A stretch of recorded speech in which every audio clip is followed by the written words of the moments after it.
All right, so the question is this.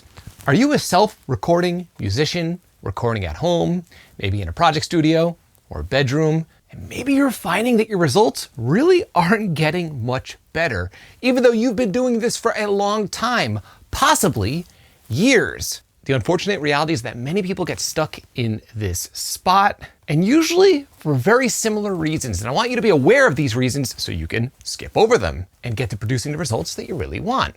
Let's dive into it.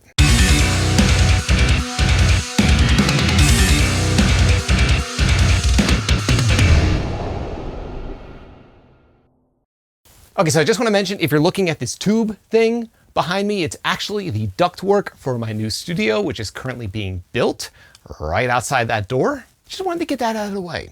So I've been running this YouTube channel for a few years now, maybe 4, maybe even 5 years, and I see the same issues come up time and time again. I fell victim to a lot of these issues myself throughout my journey, and I have friends that are even sometimes currently going through these, and I'm still helping them overcome them. And many of us, again, are dealing with the same problems when it comes to producing pro results in our home studios. And that's what this video is for you to be aware of them so you can get right to creating the results or pushing your progress along in the direction where you want it to go. And usually that direction is more professional sounding music that you could record yourself in your studio with the gear you're currently using. That's the whole idea. The good news is that it's possible, and let's talk about how. So the first reason why you're probably stuck making any progress with your results is because when you record your music, you generally probably have no game plan and no structure for the process that lies ahead. Let me give you an example of something that I see a lot with my clients and even friends that are musicians trying to record themselves at home.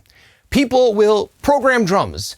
They'll record a few riffs, and they all of a sudden try to start mixing the snare sound and their guitar tracks before the song is even fully written and before all of the tracks are even recorded within the production itself. Here's the problem with this. If you approach your music like this, you have no clear structure. Things are kind of random. And the reality is, when pros produce tracks out of a professional studio, when they're under deadlines and maybe working with professional bands, typically, there is a pre-production phase where all the music is finalized. Then there's a tracking phase, then there's an editing phase, a mixing phase, and a mastering phase. When you start to crisscross and cross-contaminate these phases, things can get very messy, and this is exacerbated if you don't have a lot of experience with production and if you're wearing all of the hats for all of these phases, which many of us are these days. And throw into the mix, if you're working in complete isolation and you're only working on your own music, it's even worse. And again, I see it time and time again. I'll talk to people that have been trying to record themselves for 20 years at home and they're not happy with the results, saying that the results are the same that they were decades ago. And a lot of it starts with this problem right here. Even if you are recording your own music and you're not working with any other musicians, I highly recommend having a pre-production phase where you completely finalize your music, then having a tracking phase, an editing phase, a mixing phase, and a mastering phase. This is how I always approach it, and it's the most streamlined way to getting stuff done when it comes to music production. Don't get caught in the trap of mixing these phases and blurring the lines of the production process. It slows things down, believe me. Now, reason number 2 why you're probably stagnant when it comes to improving your results, and that's you're probably overcomplicating the process in multiple ways. You're probably using way too many plugins, you're overthinking the gear that you need, and you're probably watching YouTube videos implementing overly complicated techniques within the production process that you most likely don't need. I recently made a video on this. A lot of people are obsessed about MS processing, parallel processing, match EQ, all these crazy techniques that can be helpful, especially if you're a little further down the road and maybe a little more advanced. But when it comes to producing pro level results, you don't need any of that stuff. You just need a clear direction when producing your music. So that's number 2, don't overcomplicate the process. If you have a DAW and a decent interface and a handful of stock plugins, that's all you need to produce professional sounding results. If you don't believe me, there are tons of videos on my channel that prove this. Focus on your knowledge and your skills over the gear and overcomplicating things. Reason number 3 why you're probably stuck is that you're distracted and not focusing on capturing good source tracks. What do I mean by this? You're focusing on the latest and greatest amp sim, or MIDI drum software, or microphone. Maybe you're constantly researching acoustic treatment and ceiling height and bass traps. Again, all of that stuff can definitely help, but if your drums aren't tuned correctly and your guitar isn't intonated, but you're not miking your speaker cab correctly, or maybe you're not using the right impulse response, guess what? Your results are gonna suck regardless of the gear that you're using. I see it all the time. People don't focus on capturing a quality source because they're so distracted by other things. And much like everything else, the source often comes down to just having a solid approach. The gear matters very little. You can produce great sounding results with a free amp sim, pretty much any microphone on a cab if you know what you're doing. Even cheap drum sets can sound great if you know how to tune drums. And even the free drum software is usable if you know how to pick the right source tones. Keep that in mind. Okay, reason number 4, you are not editing your performances. Again, I get emails from people all the time. Check out my mix. I'm going for a natural sound. That's why I didn't edit. I don't like editing. It makes things sound unnatural. I hear this a lot. People like to use the unnatural thing as an excuse. Got news for you. They have been editing in the studio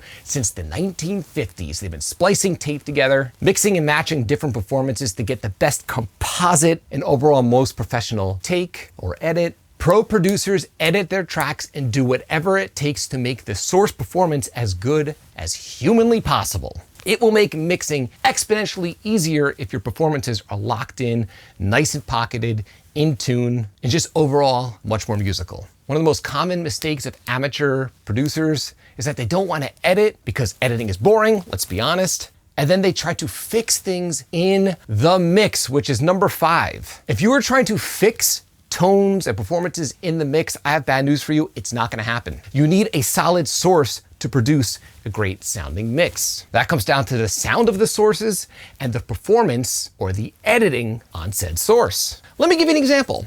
I don't care if you have the greatest guitar tone in the world. If the guitar player's not playing with attitude, or maybe he's kinda sloppy, and you're not taking the time to edit that performance and pulling a great performance out of him in the first place, your tone is not gonna sound great.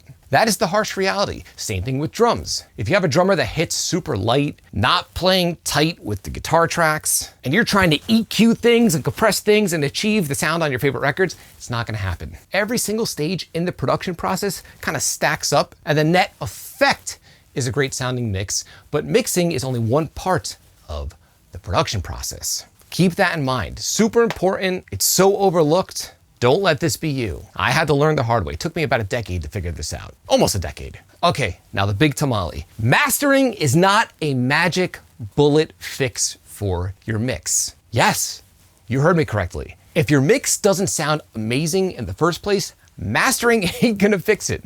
Mastering at the most is gonna add that last 5% of polish to your production. If your mix is jacked up and the low end is all over the place and things are out of tune and your stereo image is all out of whack, there's no mastering process that's gonna fix it. Yes, it can help, but it's better to get your mix right in the first place. And a cool kind of bonus is that if your mix sounds great in the first place, mastering is pretty straightforward. So if you're doing your own mastering, it's gonna be pretty easy. Or if you're working with a mastering engineer, they're gonna love you. Please understand what mastering is. It's prepping the tracks for duplication in the classical sense. That's really what it is at its core. And of course, mastering engineers are a good second set of ears. They could slightly tweak your mix, maybe make it a little louder, a little more exciting, but your mix should be there, again, at the least 90% of the way there. I try to get my mix 97% of the way there, so when I go to master my tracks, I hardly have to do anything. And that's the mentality you should have. Mastering will not fix your mix. I found that people tend to be confused about what mastering actually is. It ain't no magic bullet, believe me. Now, like I mentioned earlier in this video, pro results do not come from gear. They come from understanding the right system and workflow and just the overall knowledge of how to produce at a professional level. It has nothing to do with the gear. As a matter of fact, all of the new plugins and gear that's out there, I find are kind of just a distraction for people that are starting out. And the reason is if you have a basic interface and even a handful of stock plugins, you should be producing the results that you really want. If you're not, it's your lack of knowledge and not your lack of gear. Now, I don't want you stuck in this situation. I want you producing better results today. And because of this, I'm offering you direct access right now to my free training, 4 dead simple ways to massively improve your recordings and mixes. In this training, you'll learn my #1 technique for prepping heavy guitar tracks that virtually mix themselves. You'll also learn how to create instantaneous clarity within your mix using any old stock EQ plugin. Finally, learn how to take control over the levels in your mixes so that way instruments stop fighting with each other. And on top of that, you'll learn how to craft radio-ready vocal mixes using only stock plugins exclusively. Now, full disclosure, if you're one of these people that's constantly scrolling through TikTok and you have the attention span of a squirrel, don't waste your time. Do not register for the training. The training is meant for people who are serious about audio production like I am. And if this isn't you, don't bother. If you're looking for a quick fix, I got bad news for you.